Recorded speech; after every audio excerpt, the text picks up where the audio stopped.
Right, we're here on day 2 of the print show, here on the Print Monthly stand. Once again, speaking to speakers from the Knowledge Zone, and as well getting a great opportunity to speak to a very important part of the industry, which is the printed charity. So can you both introduce yourself to our audience? Yeah, I'm Neil Lovell, and I'm the Chief Exec of the Printing Charity. And I'm Nicola Peacock, Senior Relationship Manager here at the Printing Charity.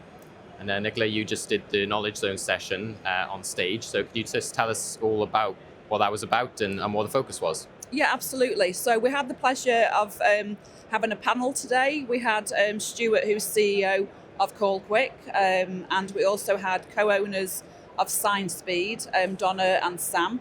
And they joined me to talk about workplace wellbeing and what they do in their businesses to identify challenges and stresses within the workplace, and then how to combat those, so how to bring in workplace wellbeing, so what activities they do with their staff.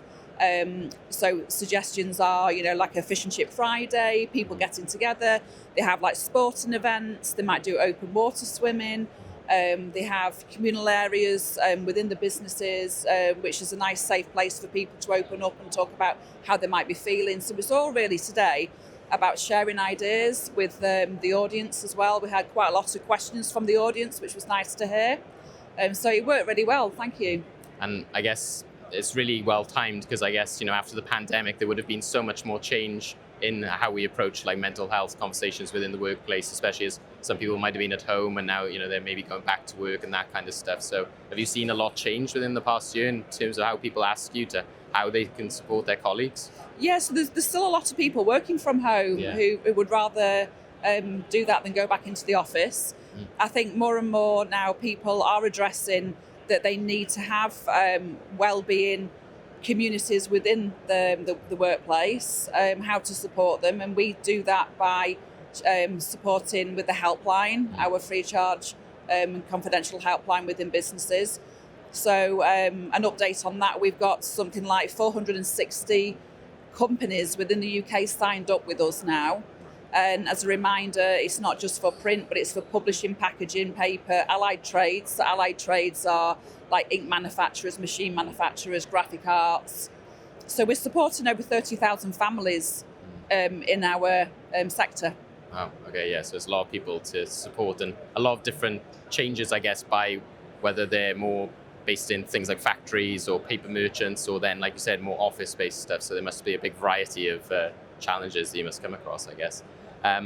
Neil, you were mentioning it as well about the research that you've done this year, and what's the update on that? Yeah, well, we're nearly 200 years old as a charity, so 2027 is our 200th, and it's only right that we always look at how do we best support people. So that's always changed since we've been in existence. So this year we started to look at some research into the industry to find out what people want, where the needs are, to make sure that what we're developing in the next stage of our life cycle as a charity, that they're the right things. So that's in terms of the nature of the support that we might give. As Nikki's mentioned, we have the helpline, we have a grants program for people that might be struggling financially, and they're all really important. We want to make sure that we're doing the right thing and have the right services available. So that research, which we're sort of digesting right now, ready to sort of push that next year in terms of the services that we might want to develop future. And is there a lot of changes you're seeing in how you provide that support, or what you're hearing from people in the industry in terms of even the last year, like things like obviously budget changes within the governments and stuff like that, cost of living, energy prices? Yeah, I mean, I think there's some consistent feelings out there and experiences out there around financial pressures, around emotional well-being, around family struggles, challenges, all of that.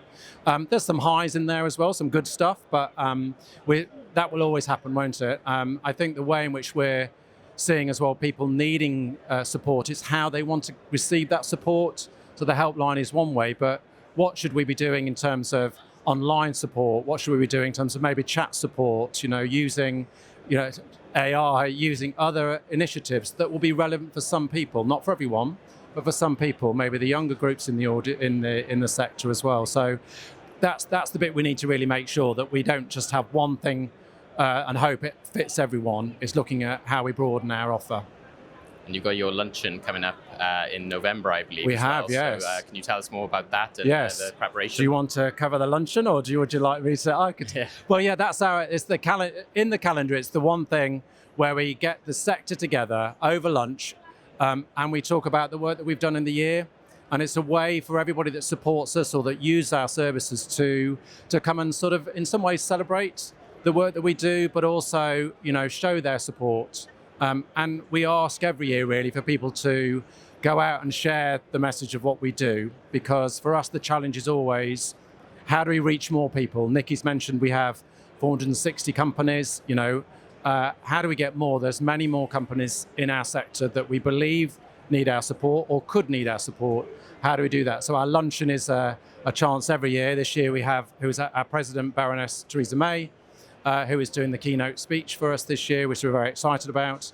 And getting people together is a really great end of year for us. And it gives us a way of talking a bit more about what we've been doing and what's coming up in the next 12 months. Absolutely. So, what's the best way for people to sort of buy tickets, and generally with the charity itself, where can they go to if they want that support or to sign up? So for the annual luncheon, we do have just a handful of tickets left, actually, Okay, a handful.